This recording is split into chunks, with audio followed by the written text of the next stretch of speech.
before the fight about getting at least the 13th knockdown. That didn't happen. I thought he was wobbled in portions of the fight. Was there any time when you thought about trying to go for it, or was it just stick to the game plan? Do you have an awkward style? I can remember one of the rounds that I looked like I hurt him. I tried to jump on him in a bell rung, and I think he was just very, very determined. I actually get paid for 12 rounds. I came up here and put 12 rounds of hard work in. And what more can you ask for? A lot of people do expect me to knock guys out, but you don't need to do what a guy who's going to let you. I think he had that in mind in the way he approached you. His guard was high the whole time. Yeah, some guys, like I said, he only had 4 losses. He got 50-something fights. Some guys just not only want to come to win, but they want to prove that they won't get stopped or knocked down or all these other things. Like I had 12 knockdowns in my previous fight, so if I was to get a knockdown in this fight or stopped him, it would have been 13 knockdowns, I think. But he stopped it tonight, and I got the victory, and that's what's most important. Yeah, it's okay. We were saying before the fight that you might be the biggest casualty of the politics of boxing, given that you're a middleweight champion. You got the middleweights starting to bail with you right now. Is that a frustrating for you? How do you deal with that on a regular basis? I mean, you win convincingly, but everybody's waiting for that next big thing. They can keep on waiting. I think, Golden Boy is going to try to prep, whatever opponent they can for me, and that's the most important thing. I'm an American champion, A lot of those other guys, they come to our country to fight over here in our homeland and take the money back and go spend it in their country. But, besides the fact of that, like I always said, I was open to fight Sergio Martinez, Gennady Golovkin, all these different guys, but, it's not really my fault as far as what the political thing is going on. I agree. What I'm saying? I just think that all I have to do is keep doing me and having my good reasons why I should do it. So are we getting Danny Jacobs next? Well, if Golovkin wants to fight, wants to have a fight with Peter, what they should do is they should make us an offer. Richard, how do you navigate those waters, though? I mean, you got a guy as talented as... Deal with it. That would be a start. And Danny Jacobs, yes. I mean, obviously Danny would like to fight. And the Barkley Center would like to fight. And Peter is the kind of guy who fights anyone. As long as he gets, properly compensated and it's a challenge and so on. And if that's what the fans want, that's definitely a possibility. But if they want to go and do a fight with Golovkin, let's do it. So you talked about Danny a little bit. Can you just elaborate on the potential for fighting him? Maybe well, like I said, I fight for prizes. I fight for the prize that I can ever receive.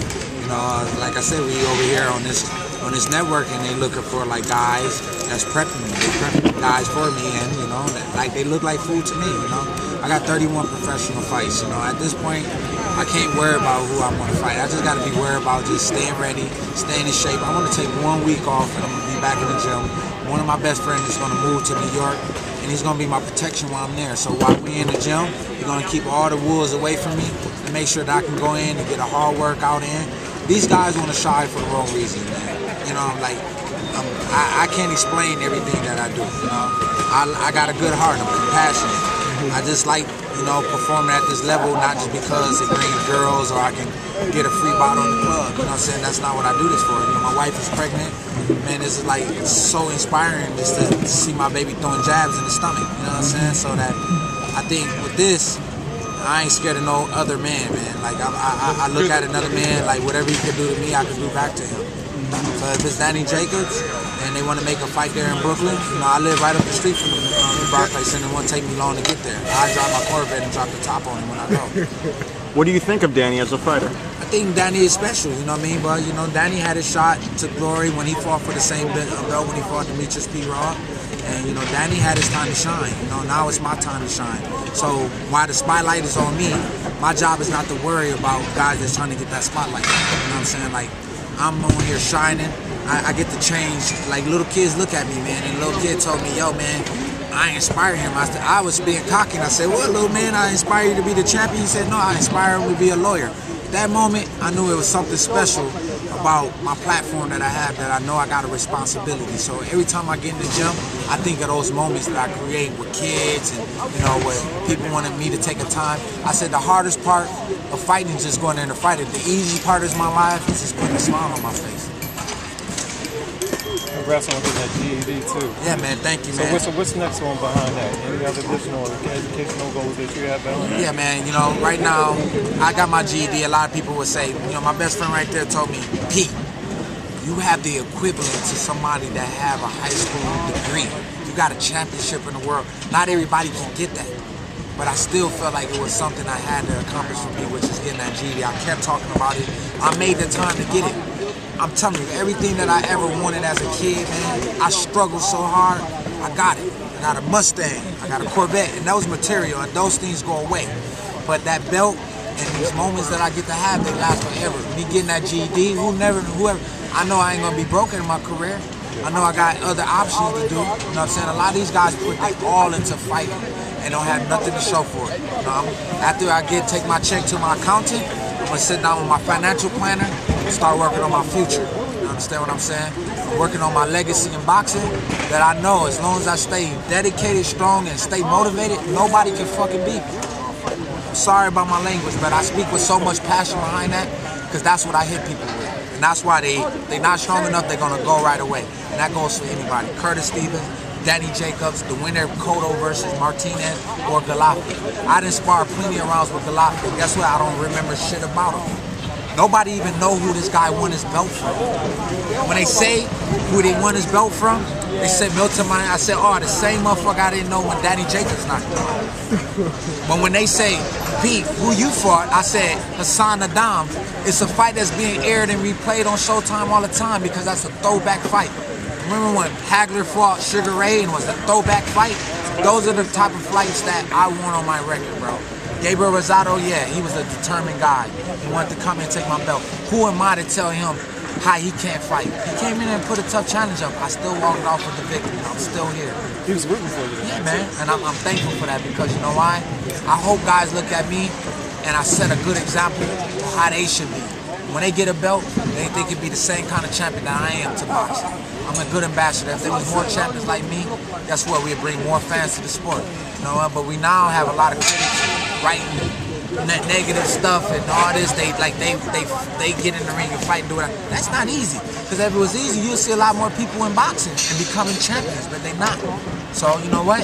As long as people, you know, keep it in respect and remember that I fight and a lot of people write, then we should keep it like that. When did you get your GED?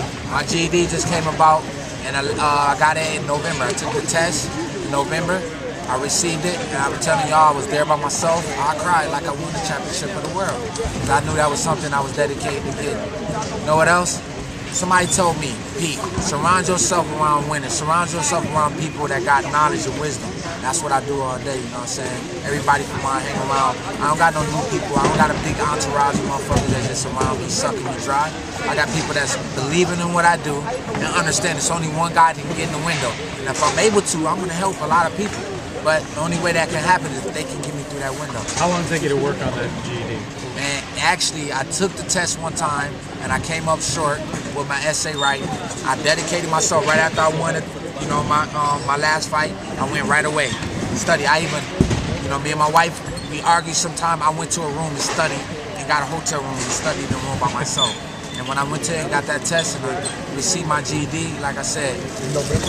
Yeah, man, in November. Congratulations. You said you failed it the first time? The first time, What yes. was that? It was like mad years ago, you know what I'm saying?